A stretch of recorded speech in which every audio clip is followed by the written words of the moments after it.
Jake Morrison stood in the Grand Hall of the United Nations building, sweating in his best suit. The day that would change humanity forever had arrived.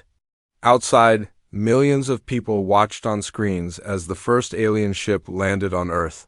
The massive vessel was beautiful and terrifying at the same time.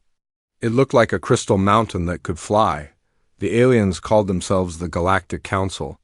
They said they ruled over 200 different species across the galaxy. Jake was chosen to represent all of humanity in this first meeting. He had studied for months, learning about diplomacy and alien customs, but nothing could have prepared him for what happened next. The alien delegate was tall and thin, with blue skin that seemed to glow. Jake had read that this species was called the Zephyrians. They were one of the most important members of the council. Jake walked forward with a smile, extending his hand for a handshake. It seemed like the right thing to do. The Zephyrian's eyes went wide. It made a sound like breaking glass and stepped back. Other aliens in the room began making strange noises. Jake realized something was very wrong, but he did not know what. Later, he learned the truth. In Zephyrian culture, extending an open hand meant you wanted to fight to the death. Jake had just challenged their most important diplomat to mortal combat. The meeting ended in chaos. The aliens left Earth the same day, but not before making a terrible decision. Dr. Lisa Harper watched the news from her laboratory. She was one of Earth's best scientists, and she had been studying the alien ship since it arrived. During the brief time it was on Earth, she had managed to scan it with every instrument she could find. The technology was amazing, far beyond anything humans had ever seen. The ship used something called a quantum drive to travel faster than light. Lisa had theories about how it might work, but she needed more time to study the data.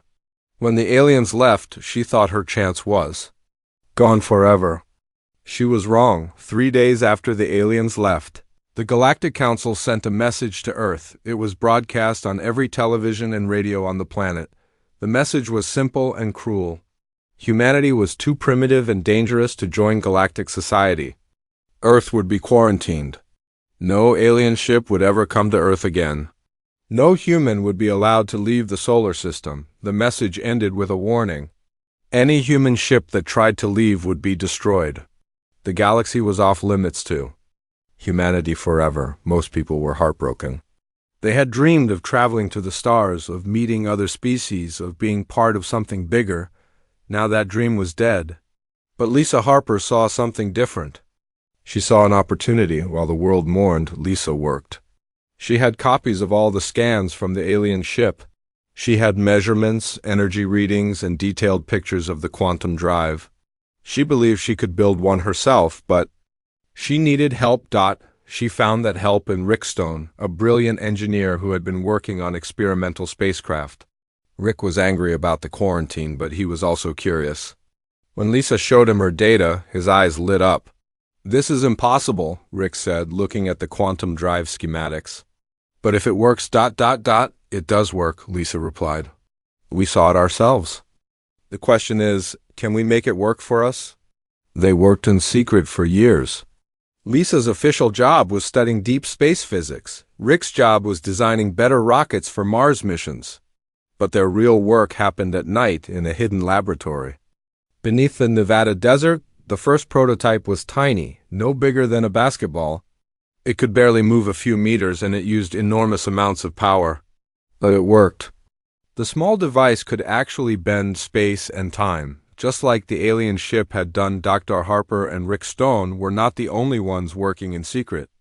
Around the world, other scientists had been inspired by the brief contact with the aliens.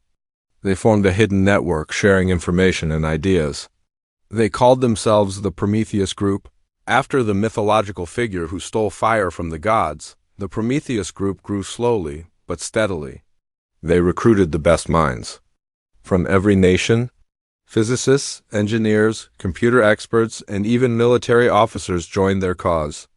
They had one simple goal: to break free from Earth's prison and reach the stars. By 2387, 30 years after first contact, they had done the impossible. The first human ship with a working quantum drive was ready for its maiden voyage. It was not a big ship, just large enough for 50 people, but it could travel faster than light, and it was invisible to the detection systems the aliens had left around Earth. Admiral Kate Sullivan commanded the ship. She was a former Navy officer who had joined the Prometheus group after the quarantine was announced. She had spent decades planning this moment, studying star charts and looking for the perfect place to establish humanity's first secret colony. The ship was called the Pioneer, and it carried the hopes of all humanity. As it prepared to leave Earth, Kate stood on the bridge and looked at her crew. They were volunteers, knowing they might never see Earth again. But they were also pioneers, about to take the first step toward humanity's true future. "Are we ready?" Kate asked her crew. The answer came from every person on the bridge. "Ready, Admiral?" The Pioneer's quantum drive activated with a soft humming sound. Space twisted around the ship, and suddenly they were moving faster than light. The quarantine was broken.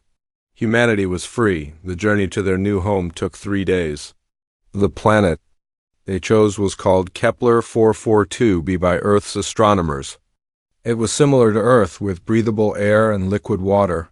More importantly, it was far from any known alien territories. The Galactic Council had forgotten about this part of space long ago.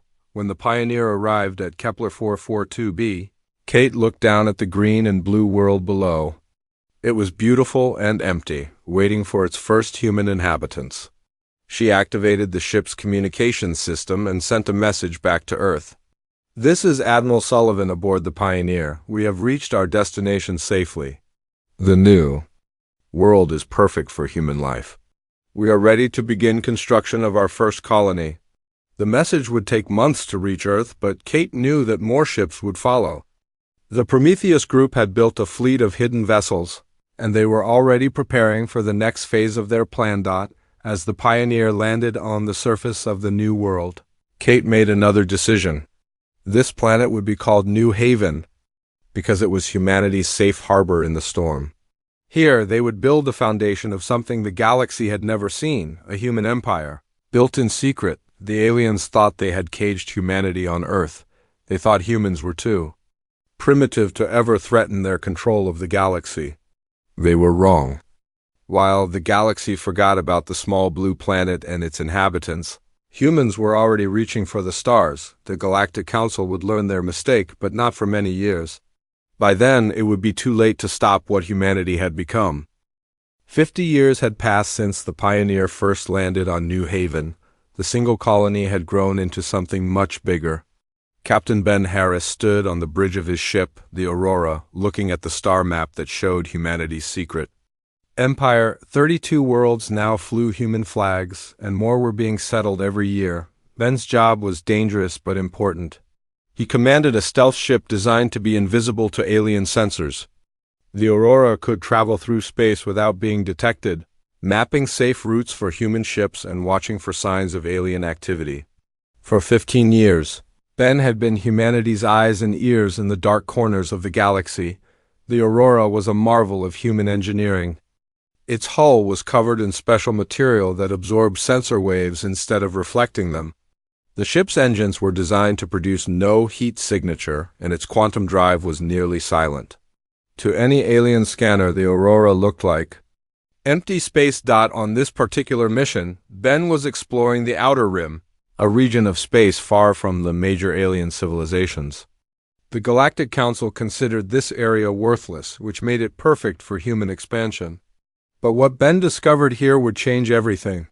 "Captain," called out his sensor officer, Lieutenant Amy Foster, "I'm picking up something strange ahead. It looks like a derelict ship, but it's huge." Ben moved to look at her screen. The ship was indeed massive, at least 10 times larger than any human vessel. But it was dark and cold, drifting through space like a dead whale. The design was familiar, though it belonged to the Altarians, one of the founding members of the Galactic Council. "When did we last hear from the Altarians?" Ben asked. Amy checked her database. "According to our intelligence, they went silent about 6 months ago. The Council claimed it was a communication breakdown, but a whole civilization doesn't just stop talking," Ben finished. "Take us closer. I want to scan that ship." As The Aurora approached the derelict vessel. Ben's crew made a disturbing discovery. The ship had not been destroyed by weapons or damaged by an accident. It looked like it had simply been abandoned. Life support was off, the engines were cold, and there were no signs of the crew. Amy ran deeper scans of the ship's interior. "Captain, this is impossible. The ship is completely empty. No bodies, no signs of struggle, nothing. It's like the crew just vanished." Ben had seen many strange things in his years exploring the galaxy, but this was different. An entire ship's crew did not just disappear. And if it happened to one ship, it might have happened to others. "Send a coded message to command," Ben ordered. "Tell them we found an abandoned Altarian vessel. Request permission to board and investigate." The message was sent using humanity's secret communication network. It would bounce between hidden relay stations, making it impossible for aliens to track or intercept. Within hours, Ben received his orders: investigate the ship and report back immediately. The boarding party consisted of Ben, Amy, and 4 security officers. They wore full environmental suits, not knowing what they might find aboard the alien vessel. The Aurora's docking tube connected to the Altarian ship with a soft clang. Inside, the alien ship was like a tomb. The corridors were dark and silent, lit only by the emergency lighting from the boarding party's suits. The Altarians were tall, thin beings with 4 arms and pale skin. Their ships were designed for their unique physiology with high ceilings and narrow walkways. Amy led the team to the ship's bridge while Ben examined the crew quarters. What they found was disturbing. Personal belongings were still in place, meals were half-eaten, and workstations were left in the middle of tasks. It was as if the crew had simply vanished in an instant. "Captain," Amy's voice came through the com system, "you need to see this." Ben hurried to the bridge, where Amy was studying the ship's computer logs. The main screen showed the ship's final entries automatically translated by their universal language software. "The last entry was made 6 months ago," Amy explained. "The captain was reporting normal operations. Then nothing, but look at this." She brought up the ship's sensor logs from the final day. They showed a massive energy signature approaching from deep space. The signature was unlike anything in the database, not matching any known alien technology. "Whatever that was," Ben said, "it's what happened to the crew." They spent 4 more hours aboard the derelict ship, copying everything they could find. The ship's database contained star charts, communication logs, and most importantly, reports of other disappearances. The Altarians had been investigating the loss of several colonies before they themselves vanished. When they returned to the Aurora, Ben immediately sent a priority message to command.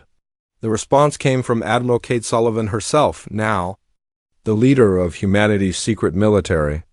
The message was brief but urgent: "Return to Titan Station immediately. Bring all data."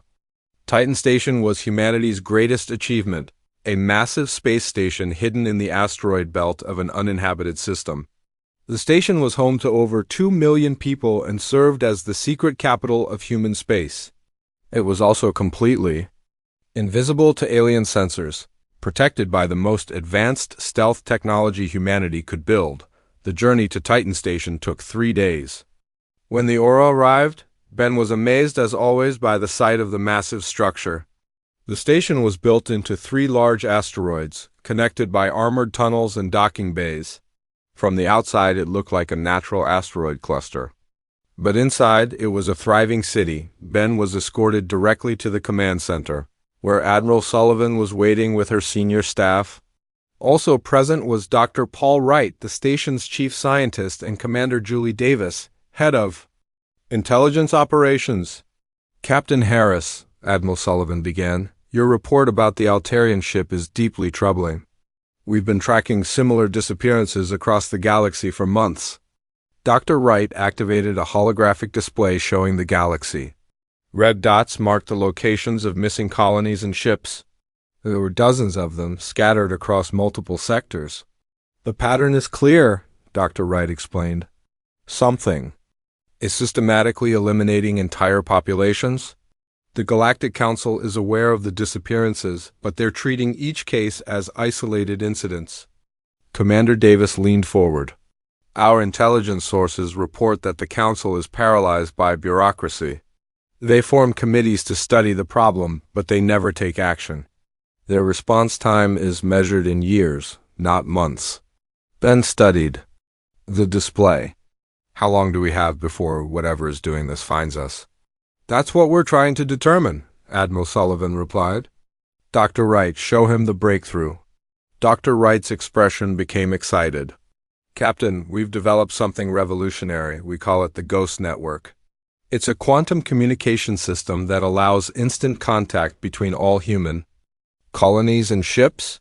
The system worked by creating quantum entanglement between communication devices. When one device sent a message, its paired device would receive it instantly, regardless of distance. The technology was based on principles the aliens had never discovered. The Ghost Network is completely undetectable, Dr. Wright continued. We can coordinate our entire civilization in real time while remaining invisible to alien sensors. Admiral Sullivan stood up. This changes everything. We're no longer scattered colonies hoping to avoid detection. We're a unified empire operating in the shadows. Ben realized the implications. You're talking about active operations. Not just exploration and colonization, but intervention. Exactly, the Admiral replied. We've been passive for too long. While we've been hiding, the galaxy has been falling apart. The Galactic Council is corrupt and ineffective. Species are disappearing, and no one is taking action. Commander Davis activated another display. We've also made contact with other exiled species. The Council has abandoned dozens of civilizations over the years. They're scattered and weak individually, but together we could be a force the galaxy has never seen, Admiral Sullivan finished. The question is, are we ready to step out of the shadows? Ben looked around the room at the faces of humanity's leaders. These were the people who had guided their species from a quarantine planet to a secret empire. They had built a civilization that rivaled the great powers of the galaxy, all while remaining completely hidden. Admiral, Ben said, what do you need from me? Sullivan smiled. We need scouts, Captain. The Aurora and ships like her will be our eyes and ears. We need to know everything about these disappearances, and we need to find out what's causing them. Dr. Wright handed Ben a new device. This is a Ghost Network communicator. It will keep you in instant contact with Titan Station and all our other assets. For the first time in human history, we'll be able to coordinate our efforts across the entire galaxy. As Ben prepared to leave Titan Station, he reflected on how much had changed. Humanity had started as refugees from their own planet, hiding in the dark corners of space. Now they were becoming something new, the galaxy's secret guardians, watching and waiting for the right moment to act. The Galactic Council thought they had solved the human problem 50 years ago. They had no idea that their forgotten prisoners had become the most powerful force in the galaxy. And when the time came to reveal themselves, the galaxy would never be the same again. The alarm bells on Titan Station had been ringing for 3 hours. In the command center, Admiral Kate Sullivan stared at the holographic display showing the Altarian home system. 24 hours ago, it had been home to 12 billion people. Now it was empty, nothing but cold planets orbiting a dying star. General Chris Baker, the head of humanity's military forces, stood beside her. His face was grim as he studied the sensor readings. It's not possible, he said quietly. An entire civilization can't just disappear overnight. But the evidence was right in front of them. The Altarian homeworld, one of the founding members of the Galactic Council, had gone completely silent. No communication signals, no energy readings, no signs of life. It was as if 12 billion people had simply vanished. What's the Council's response? Admiral Sullivan asked. Commander Julie Davis looked up from her intelligence station. They're forming a committee to investigate. Estimated timeline for action, 6 to 8 months. The Admiral's jaw tightened. 6 to 8 months. By then, how many more worlds will be empty? The disappearances had been growing worse for months. What started as isolated incidents had become a pattern of systematic destruction. Entire star systems were being stripped of life, and the Galactic Council was too slow and bureaucratic to respond effectively. Captain Ben Harris had been investigating the disappearances for weeks. His ship, the Aurora, had found dozens of empty worlds and derelict ships. Each time, the pattern was the same. No signs of struggle, no bodies, no explanation. The populations had simply vanished. "We need to know what we're dealing with," General Baker said. "This isn't a natural disaster or a plague. Something is actively hunting galactic civilizations," Admiral Sullivan nodded. "Nicole, what do our intelligence sources tell us?" Intelligence Officer Nicole Evans stepped forward. She had been working undercover near Council space for months, gathering information about the disappearances. Her report would change everything. "I've been analyzing the attack patterns," Nicole began. "The disappearances aren't random. They're following a specific route through the galaxy, moving from the outer rim toward the core worlds."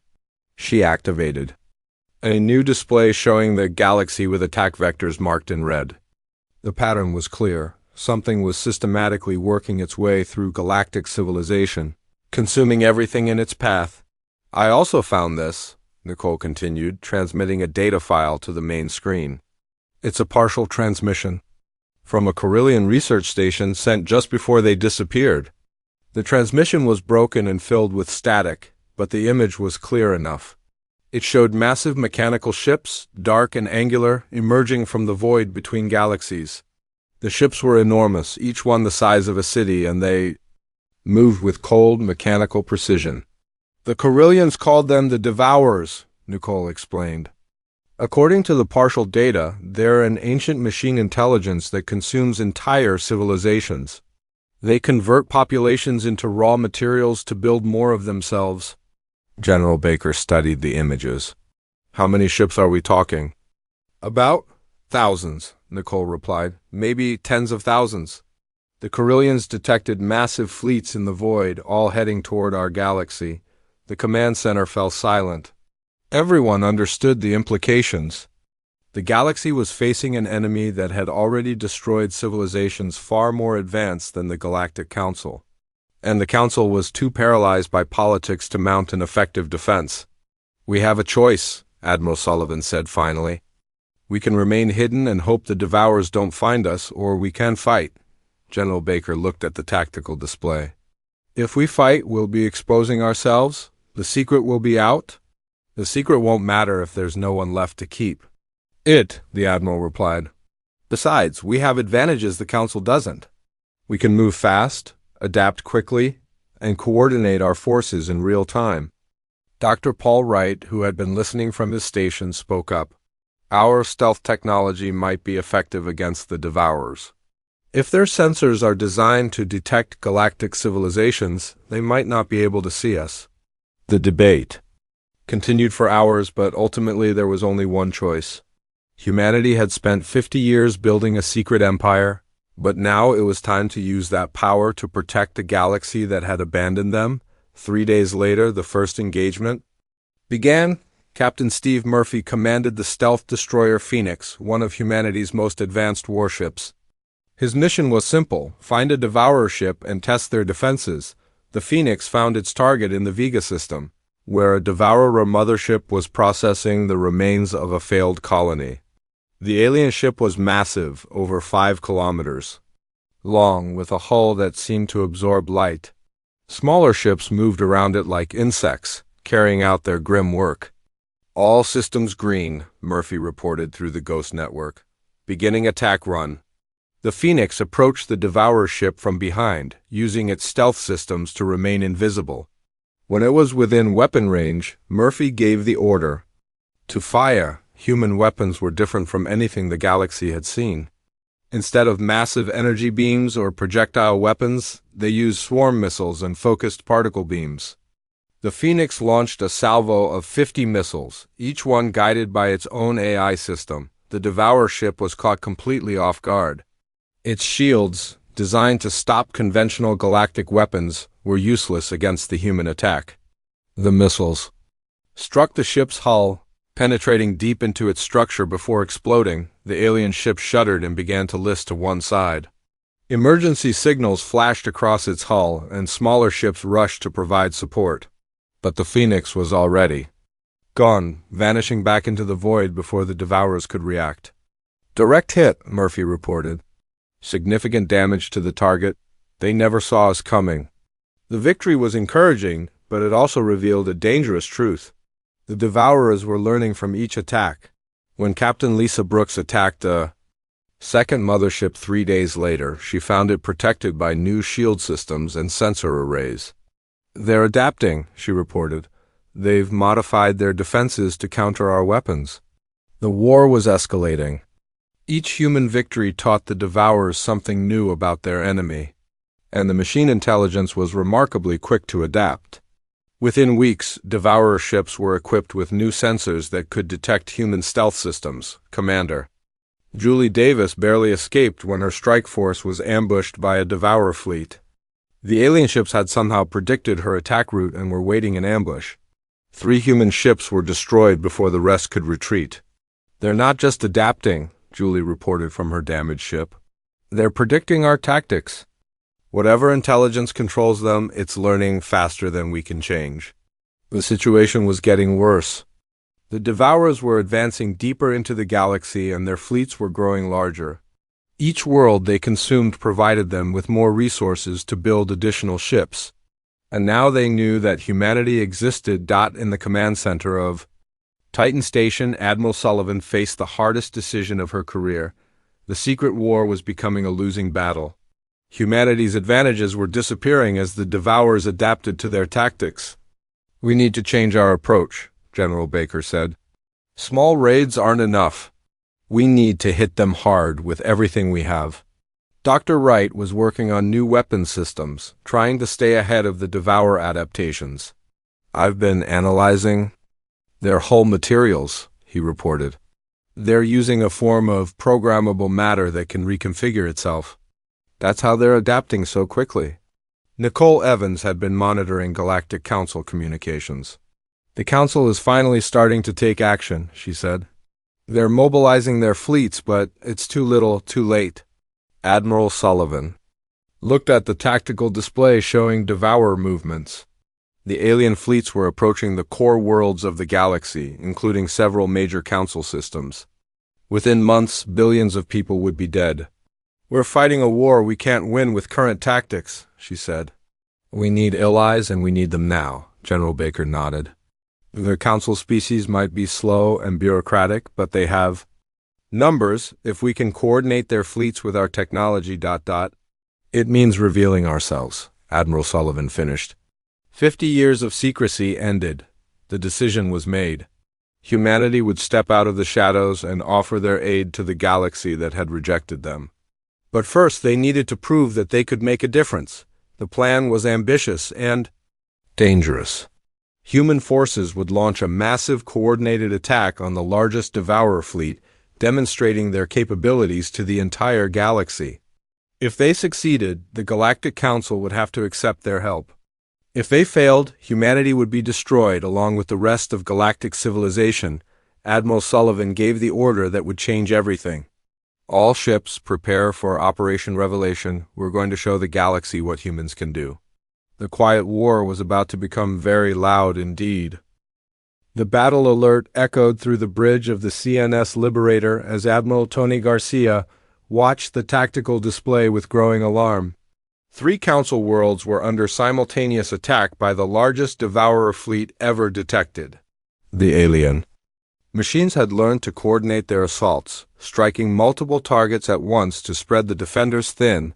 Proxima Centauri, Kepler 452, and Volf 359 were all burning. The Council fleets assigned to defend them were scattered and confused, using outdated tactics against an enemy that adapted faster than they could react. On the main screen, Garcia could see the desperate battle being fought around Proxima Centauri.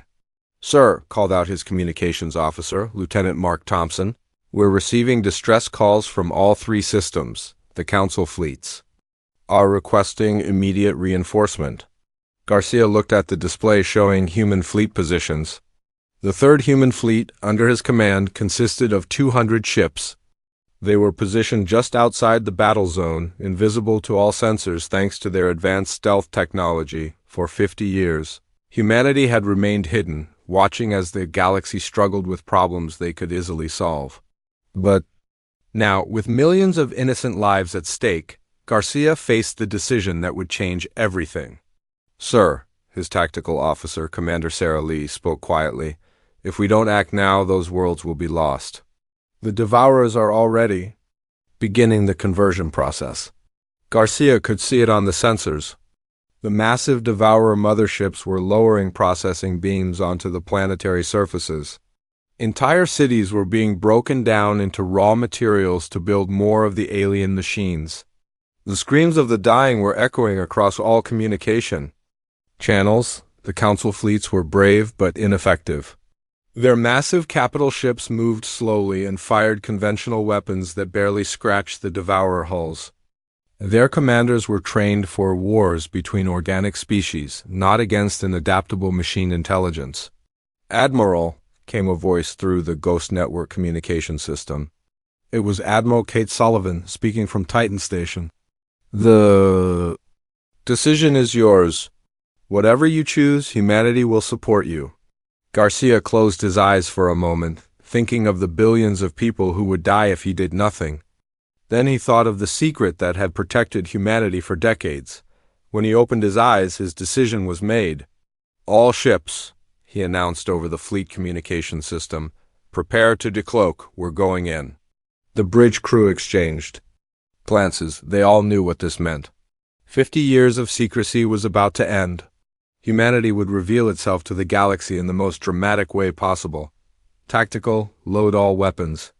Communications, prepare to broadcast on all Council frequencies. Engineering, bring all systems to full power. Garcia turned to his helmsman. "Take us into the battle zone, maximum speed." The third human fleet moved as one, their ships still invisible to all sensors. They approached the battle around Proxima Centauri from 3 directions, using tactics that would have been impossible with conventional fleets. The Devourer ships were focused on the Council defenders, their attention divided between the orbital battle and the planetary conversion process. They had no idea that 200 human warships were approaching their position. "All ships report ready," Commander Lee announced. "We're in position." Garcia took a deep breath. "Fleet-wide decloak. All weapons, fire at will." The effect was immediate and stunning. 200 human ships materialized from empty space, appearing like ghosts around the Devourer fleet. The alien machines had seconds to react before the human attack began. Human weapons were unlike anything the galaxy had seen. Instead of massive energy beams, they used swarm missiles and focused particle weapons. Each ship fired hundreds of small, smart projectiles that could change course and coordinate with each other. The Devourer ships were caught completely off guard. Their shields, designed to stop conventional galactic weapons, were useless against the human attack. The first wave of missiles struck their hulls, penetrating deep into their structure before exploding, but the real shock came from human tactics. Instead of fighting as individual ships, the human fleet moved like a single organism. Ships that took damage were instantly replaced by others. Attacks were coordinated in real time across the entire fleet. "Target the mothership's processing beam," Garcia ordered. "We need to stop the planetary conversion." 20 human ships focused their fire on the massive Devourer mothership that was destroying Proxima Centauri. The alien vessel was over 10 kilometers long, but the concentrated human attack found its weak points with surgical precision. The processing beam flickered and died. The mothership began to list to one side, its hull breached in dozens of places. Emergency signals flashed across its surface as smaller Devourer ships rushed to provide support, but the human fleet was already moving to the next target. They worked their way through the Devourer formation like a pack of wolves, striking fast and hard before moving on to the next victim. The Council ships, which had been fighting a losing battle just minutes before, could only watch in amazement. The mysterious fleet had appeared from nowhere and was systematically destroying an enemy that had seemed invincible. Sir, Lieutenant Thompson reported, we're receiving communication requests from council ships. They want to know who we are. Garcia nodded. Open a channel to all council frequencies. The main screen activated, showing Garcia's face to every council ship in the system. He wore the uniform of the human colonial navy, with insignia that no alien had ever seen before. This is Admiral Tony Garcia of the human colonial navy, he announced. We are here to assist in the defense of this system.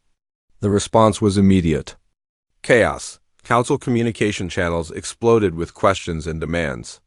The aliens were shocked to discover that humans not only existed but possessed a military force that could challenge the DEVOURARS. The battle continued for 3 more hours. The human fleet systematically destroyed the Devourer ships, using tactics that the aliens couldn't counter. When the last enemy vessel was destroyed, the system was quiet except for the rescue operations beginning on the damaged worlds. Garcia opened another channel to the council ships. The immediate threat has been neutralized. We're standing by to assist with rescue operations. The response came from a Zephyrian admiral named Kekstar. Human ships, you are in violation of the quarantine treaty. You are ordered to surrender immediately. Garcia almost smiled. Admiral, your worlds were about to be destroyed. I think the quarantine treaty is the least of your concerns right now. Before Kekstar could respond, another voice joined the conversation. It was Admiral Martek of the Altarian Remnant Fleet, one of the few survivors of the Altarian homeworld's destruction. Admiral Garcia, Martek said, I don't care about treaties. You just saved 3 worlds and millions of lives. The Altarian. People are in your debt. Similar responses came from other council species. The humans had proven their worth in battle, and many aliens were more interested in survival than old grudges. But the real shock came when the communication systems detected an incoming message from the Galactic Council itself. The message was being broadcast on all frequencies, ensuring that every ship in the battle zone would hear it. The face that appeared on the screen belonged to Chancellor Vexok, the current leader of the Galactic Council. His expression was a mixture of anger and confusion. This is Chancellor Vexok of the Galactic Council, he began. The humans have violated the quarantine treaty and committed acts of war against Council authority. They are ordered to surrender immediately. The response came not from Garcia, but from a new voice on the communication channel. It was Ambassador Helen Parker, humanity's first official diplomat in 50 years. Chancellor, Helen's voice was calm and professional. I am Ambassador Helen Parker, representing the Human Colonial Union. We are not here as conquerors or treaty violators. We are here to offer our assistance against a threat that endangers all galactic civilization. The Chancellor's expression darkened. You have no authority to speak for humanity. The quarantine treaty clearly states that humans are forbidden from leaving their home system. Helen's response was diplomatic but firm. Chancellor, that treaty was signed 50 years ago with representatives of Earth's governments.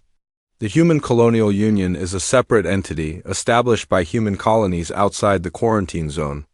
We are not bound by treaties we did not sign. The legal argument was clever but irrelevant. What mattered was the military reality. Humanity had just demonstrated that they possessed the most effective anti-devourer technology in the galaxy. The Council could either accept their help or face the alien machines alone. Admiral Garcia decided to make the choice clear. Chancellor, we've just saved 3 worlds that your fleets couldn't protect. We're offering to share our technology and coordinate our forces with yours. The question is, do you want to save the galaxy or do you want to argue about 50-year-old treaties? The communication channel fell silent. Everyone waited for the Chancellor's response, knowing that his next words would determine the fate of galactic civilization. Chancellor Vexok's silence stretched for what felt like hours. On the bridge of the CNS Liberator, Admiral Tony Garcia watched the alien leader's face as he struggled with the most important decision in galactic history. Finally, the Chancellor spoke. The Galactic Council will consider your offer, he said carefully, but there must be conditions. Humanity cannot simply ignore 50 years of quarantine and expect to join galactic society as equals. Ambassador Helen Parker's response came through the communication system, her voice steady and diplomatic. Chancellor, we're not asking to join galactic society, we're offering to save it. The Devourers don't care about treaties or political structures. They only care about converting organic life into raw materials. To prove her point, Helen transmitted sensor data from the recent battle. The information showed Devourer fleets massing at the edge of the galaxy, preparing for a massive assault on the core worlds. The numbers were staggering, over 50,000 ships, each one capable of destroying entire planets. According to our intelligence, Helen continued, the main Devourer fleet will reach the galactic core within 6 months. Your current defenses will last maybe 6 weeks. The Chancellor's expression changed as he reviewed the data. Other council members were joining the communication channel, their faces showing various degrees of shock and fear. The Devourer threat was far worse than they had imagined. What do you propose? The Chancellor asked finally. Admiral Garcia stepped forward. Full military cooperation. We share our technology. You provide us with resources and manpower. Together we can build a defense that might actually work. The negotiations that followed were complex and sometimes heated. Many council species resented humanity's sudden prominence, while others practically worshipped them as saviors. But the threat of the Devourers focused everyone's attention on survival rather than politics. President Ryan Clark, speaking from the human capital on New Haven, made the final offer. We'll provide our stealth technology, quantum communication systems, and tactical expertise. In return, we want full recognition as a sovereign power and equal representation in galactic affairs. The Chancellor looked around at his advisors before responding. The Council accepts your terms. Welcome to Galactic Society, President Clark. The integration wasn't smooth. Captain Maria Santos found herself constantly mediating between human colonies and their new alien neighbors. Cultural misunderstandings were common, and some species seemed determined to cause trouble. The worst incident occurred on the mining world of Kepler 438b, where human colonists and Rigelian workers got into a fight over mining rights. The dispute quickly escalated, and Maria had to deploy peacekeeping forces to prevent it from becoming a full-scale war. Both sides need to remember that we're fighting a common enemy, Maria told the angry representatives. The Devourers don't care about mining rights or territorial disputes. They'll convert all of us equally. But the real challenge wasn't political integration. It was preparing for the largest military campaign in galactic history. The Devourer main fleet was advancing steadily toward the core worlds, and traditional defenses were proving useless against their adaptive technology. Admiral Garcia, now Supreme Commander of the Joint Human Council Fleet, faced an impossible task. He had to coordinate the military forces of over 200 species, each with different technologies, tactics, and command structures. The Council way of fighting won't work, he explained to his senior staff. They're used to massive fleet battles with predictable outcomes. The Devourers adapt too quickly for that approach. Instead, Garcia implemented a revolutionary new strategy. The combined fleet would fight as thousands of small, independent battle groups, each one capable of operating alone but connected through humanity's quantum communication network. Each battle group consisted of human ships providing stealth and coordination, supported by council vessels that brought firepower and resources. The groups could adapt and respond in real time, changing tactics faster than the Devourers could counter them. Dr. Paul Wright, working from his laboratory on Titan Station, developed new weapons specifically designed to counter Devourer adaptive technology.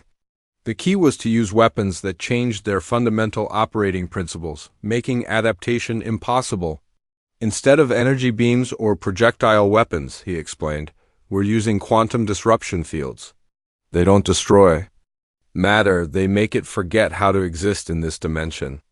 The new weapons were tested in smaller engagements as the Devourer advance forces probed the galaxy's defenses. The results were encouraging. Devourer ships hit by quantum disruption simply vanished. leaving no wreckage for the aliens to study and adapt to. But everyone knew the real test would come when the main fleet arrived. Long-range sensors detected the massive formation moving through the void between galaxies. The sight was terrifying, a solid wall of ships stretching across light years of space. Commander Julie Davis, now head of Joint Intelligence Operations, provided regular updates on the approaching threat. The main fleet is unlike anything we've encountered. It's not just ships, it's a mobile industrial complex.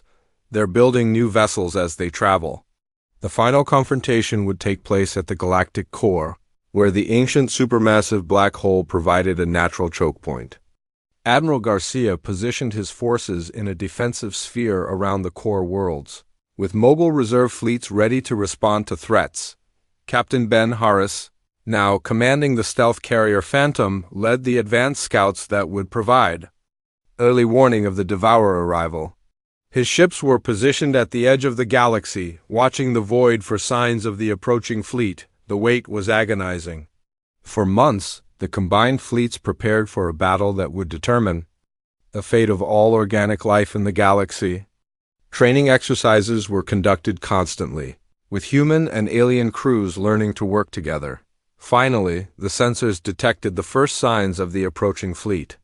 Space itself seemed to ripple as the massive formation entered the galaxy, their quantum drives creating gravitational distortions visible from thousands of light years away. "All stations, this is Admiral Garcia," came the announcement across the Ghost network. "The enemy has arrived. All units, prepare for battle." The Battle of the Galactic Core began with the largest space engagement in recorded history. Over 10,000 ships from both sides clashed in a three-dimensional battlefield that stretched across multiple star systems. The Devourers fought with cold, mechanical precision, their ships moving in perfect coordination, but the combined fleet fought with something the machines couldn't understand. The chaos and creativity of organic intelligence, human battle groups struck from unexpected angles, using stealth technology to appear behind enemy lines.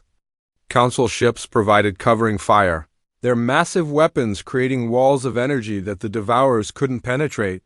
The battle raged for 3 days. Ships were destroyed on both sides, but the adaptive nature of the combined fleet gave them a crucial advantage. When one tactic stopped working, they immediately switched to another. On the third day, the tide turned. Dr. Wright's quantum disruption weapons began to take their toll on the Devourer fleet. Entire formations of enemy ships simply vanished, their matter scattered across multiple dimensions. Admiral Garcia seized the moment. "All units, General, advance. Let's finish this." The final assault was overwhelming. The combined fleet struck the Devourer command ships with everything they had. Quantum disruption fields, conventional weapons, and even ramming attacks combined to shatter the alien formation. When the last Devourer ship was destroyed, the galaxy fell silent. The greatest threat in its history had been defeated by the combined efforts of species that had barely been able to cooperate before the crisis. President Clark stood on the observation deck of the new Galactic Capital Station, watching the victory celebration taking place across hundreds of worlds. The species that had once dismissed humanity as primitive were now calling them the saviors of civilization. "It's ironic," he said to Admiral Sullivan, who had joined him for the ceremony. "They forgot about us, tried to imprison us, and then needed us to save them." Sullivan smiled. "Maybe that's what humanity was meant to be. Not conquerors or rulers, but the ones who step forward when everyone else can't." The old Galactic Council was dissolved, replaced by a new alliance where decisions were made by cooperation rather than bureaucracy. Humanity played a central role in the new government, but not as overlords.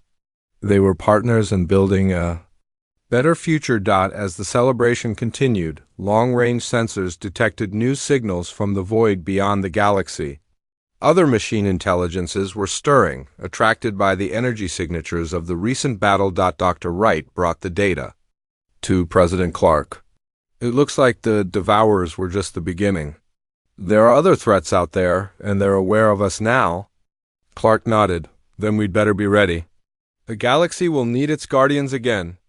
The species that had been forgotten, dismissed, and quarantined had become the protectors of galactic civilization. And as new threats emerged from the dark spaces between stars, humanity stood ready to face them alongside their alien allies. The galaxy would never forget them again.